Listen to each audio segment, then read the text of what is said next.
So you're going to hear audio tape of Grandma Iole Martinat Banker, and I'm going to show you photos of the family. I think this was taken in Palm Springs, maybe. It's kind of hard to tell. And there's Grandpa Bob, Iole Martinat's husband, Robert Lemuel Banker, and me. And there's my mom, Yolanda Lonnie. Okay, here we go.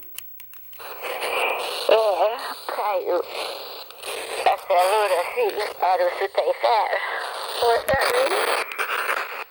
Yesterday about this time I was under the means steel. Oh, under the steel of the knife when they were operating on your inguinal hernia. But we can say that as a saying that you can say, like teachers that they say sometimes an exam a scuola. Oh, I feel like I'm under the knife when I'm taking a test at school. But yesterday you were really literally under the knife. Right. And how do you feel today? How do I say that in Christian? Come curry. Huh? Come curry. Come and curry.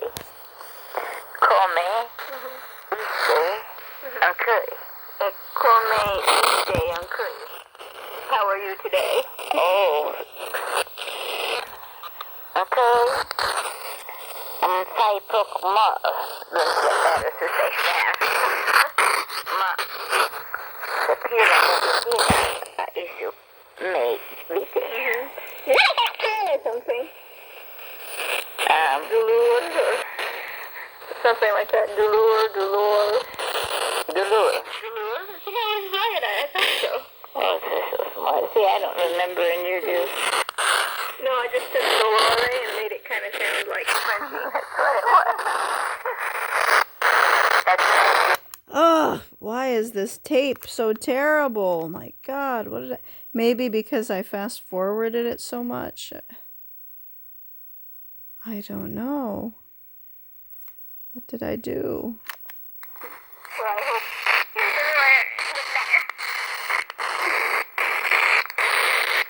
Pero, Sedorur, Maria.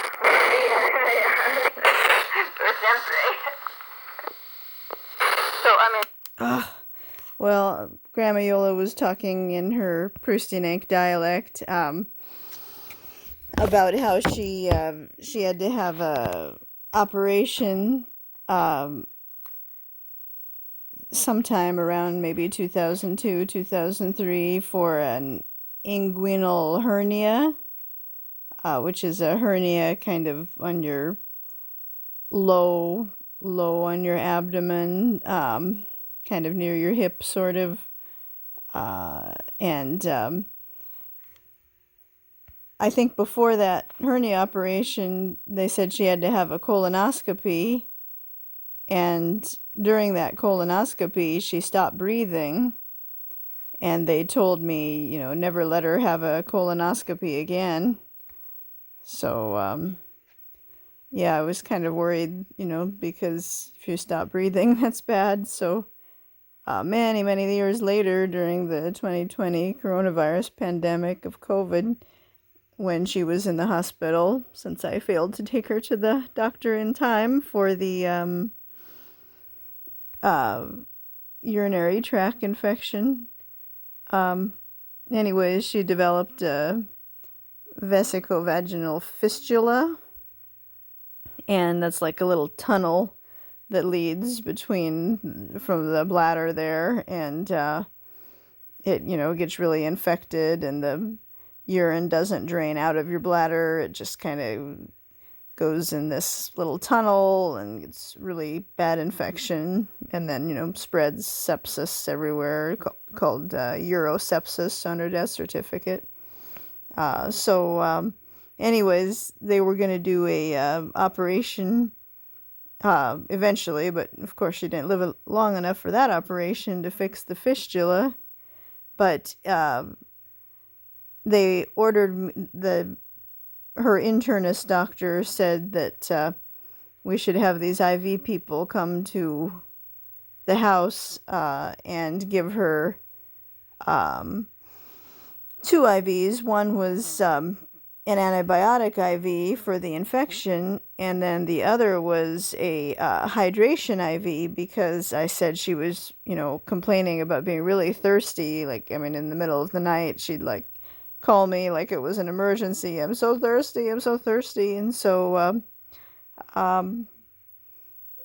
the doctor thought, her internist thought we should do 8 hours of hydration. And, Grandma Iole never really drank very much. I mean, she drank some water and some liquids, but, her kidneys weren't used to processing large quantities of fluid in such a short amount of time. 8 hours, I mean, it's not like if you're getting a lot of fluid over only 8 hours. So it just overwhelmed her kidneys, and they were just so filled with fluid that they had to do an operation called a nephrostomy. They have little tubes to drain the fluid out of the kidneys, and after that operation, later that night, she was rushed to the ER, and then was really, out of it, and then, she was really in a bad state the next day, so we had to pull the plug.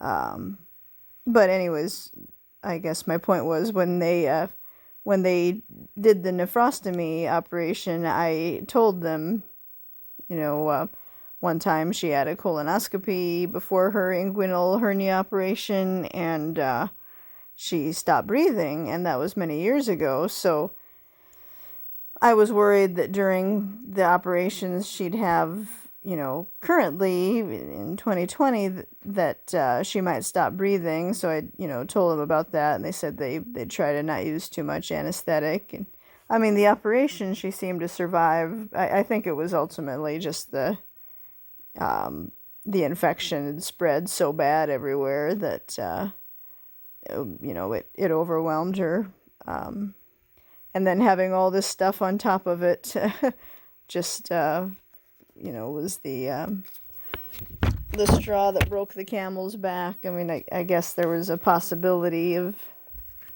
I mean, she might have come home with the tubes in her.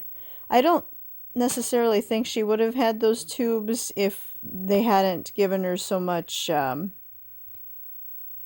hydration, so much fluid for so many hours at such a quick rate. If they had spread it out maybe over 2 days or something, it might have possibly been better.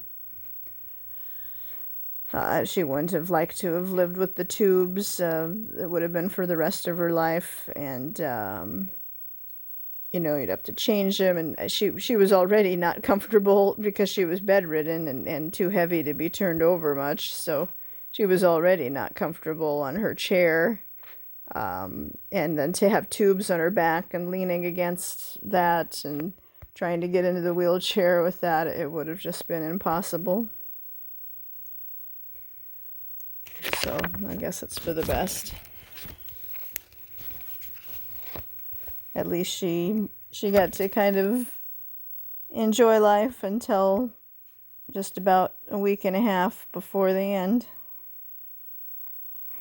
Okay, I don't know what to do with this tape. A partisan is defined as a member of a guerrilla band operating. What in the world? This tape is just a mess.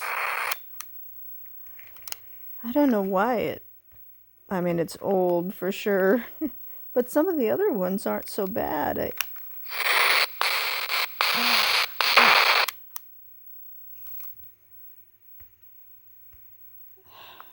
Shoot.